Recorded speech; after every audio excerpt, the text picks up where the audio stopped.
Monsieur le Président, chers collègues, ce que nous examinons aujourd'hui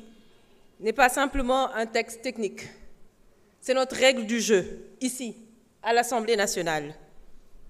C'est le document sur lequel nous allons nous appuyer pour travailler, pour encadrer notre manière de débattre, de voter, de contrôler et de faire vivre la démocratie. Je tiens d'abord à saluer le travail accompli. Il y a eu un vrai effort collectif, à mon sens, du comité ad hoc, des présidents de groupes parlementaires, de la commission des lois, pour aller vers une réforme utile, une réforme partagée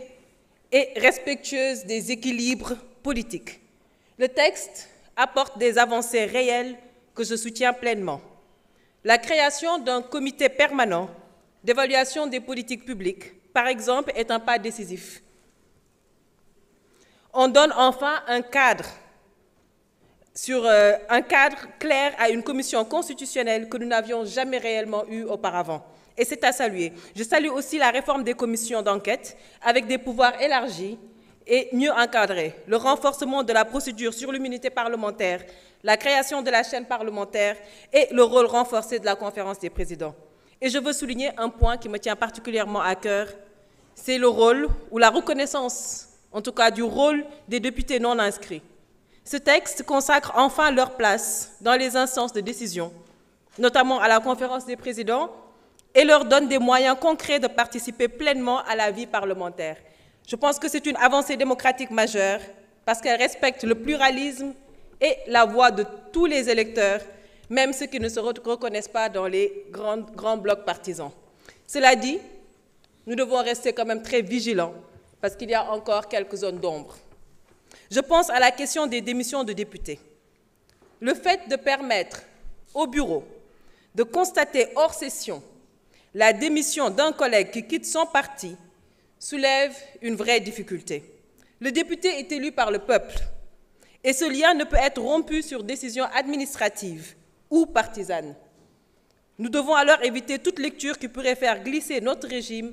vers un mandat impératif, ce que notre Constitution rejette formellement. D'autres sujets ont aussi été discutés en commission, la parité, la durée des mandats au sein du bureau, le statut des assistants parlementaires. Ce sont des points qu'il faudra affiner avec le temps. Et ce texte, comme le disait tout à l'heure notre honorable collègue, n'est pas figé et il ne devrait jamais l'être. Pour ma part, je voterai cette proposition de loi organique par cohérence, par engagement et par responsabilité. Mais je continuerai à défendre les ajustements nécessaires parce qu'un bon règlement intérieur, Monsieur le Président, ce n'est pas seulement un texte bien écrit. C'est un texte qui évolue, qui s'adapte et qui protège l'institution en respectant ceux qui la composent. Je vous remercie.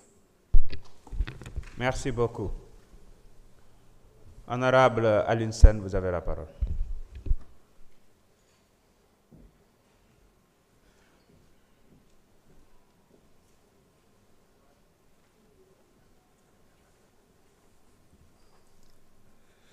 Assalamu alaikum wa rahmatullah.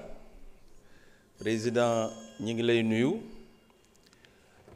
di nuyu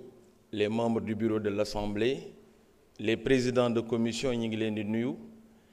et di nuyu tamit les honorables députés yi nga xam ne nii ñi ngi ci biir commission yi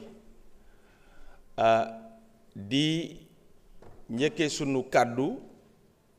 mu nekk kàddu njaal président démb xëy na dañu xatoon yëguma wóoruma ba xam jot nga information yi parce que ma secrétaire dañu nekkoon fële au niveau de Somone avec la Sonatel ci deuxième jour bi elle a perdu son oncle donc mu ñàkk nijaayam ci la daggee liggéey bi d'ailleurs tey ji sax lañ koy ñaanal kon dañuy wax ne sunu naataango Assane Diop wax na ko léegi boo leen seetloo salle bi tey dafa am dal ndaxte booba ba tey daje yi nga xam ne ñi ngi ko fi daje da ngeen di gis ne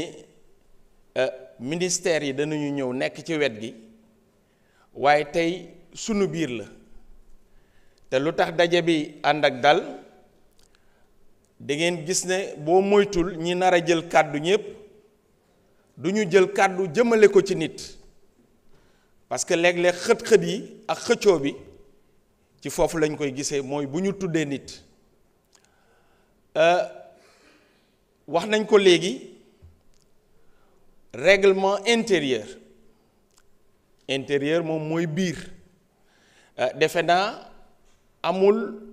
benn jongante boo xam ne nii dañ ciy dem jongante bu mu mën a doon rek te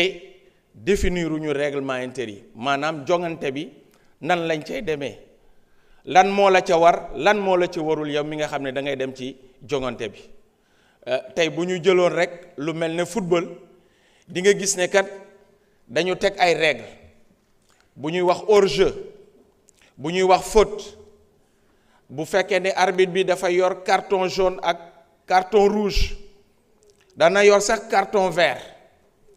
yooyu yépp dafa bokk luy tënk ci nit ñi donc règlement intérieur bi nga xam ne moom la ñu tëggaat au niveau de l'Assemblée bëgg ko doxal dañu teg li ñuy wax des garde-fous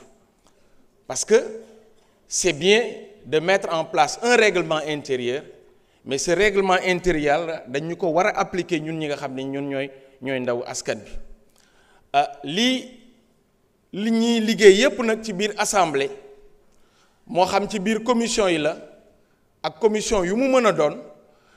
au niveau de la conférence des présidents ak leneen loo xam ne nii commission yi sax dañuy dem ci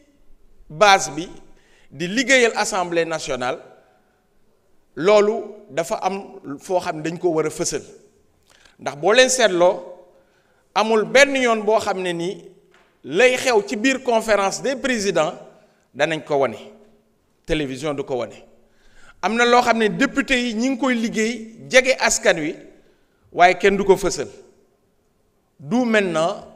la nécessité de mettre en place la chaîne parlementaire boobu nag moo tax sax ñun ñu yëkkati sunu kàddu ñu gis ne